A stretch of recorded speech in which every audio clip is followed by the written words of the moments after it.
So with less than 100 days in office, Kenya's new President William Ruto has been crisscrossing East Africa with the aim of pushing for a borderless trading environment.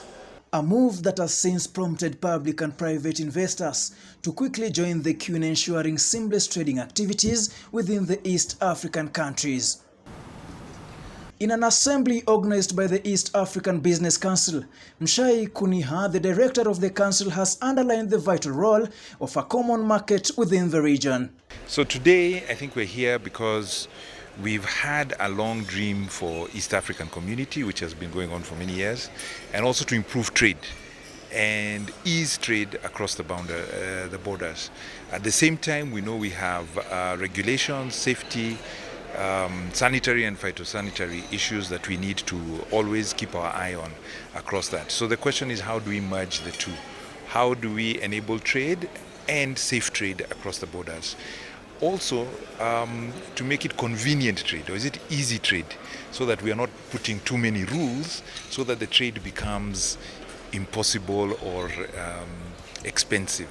Because ideally, if we can reduce costs while keeping safety going, that will be useful for all of us. Today we have the engagement with public and private sector players to create sensitization and figure out how to implement the EAC SPS protocol.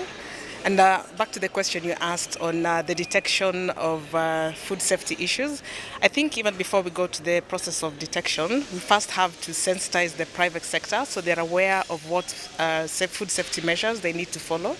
And that way, by the time you get to the border, you have already complied. If it's maize you're exporting to Kenya from Uganda, you already know the aflatoxin levels, the moisture levels that you need to comply with before you move the goods across.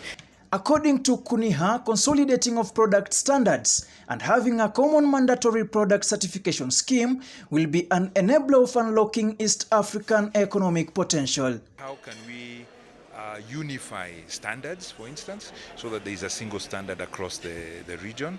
And then even things like testing. How can we have my product tested once?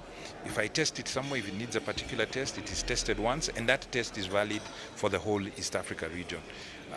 Because there is trust in that test, there is a system that has said, this is a trusted laboratory, everybody accepts that test, and then we can be able to trade. That will ease not just the cost of trade, but also the speed of trade, because it means I can move product a little bit quicker. The EABC is on tours to ascertain enhanced trade environment, an environment that will see member states gain big. Collins Ngaira, The Informer, Nairobi.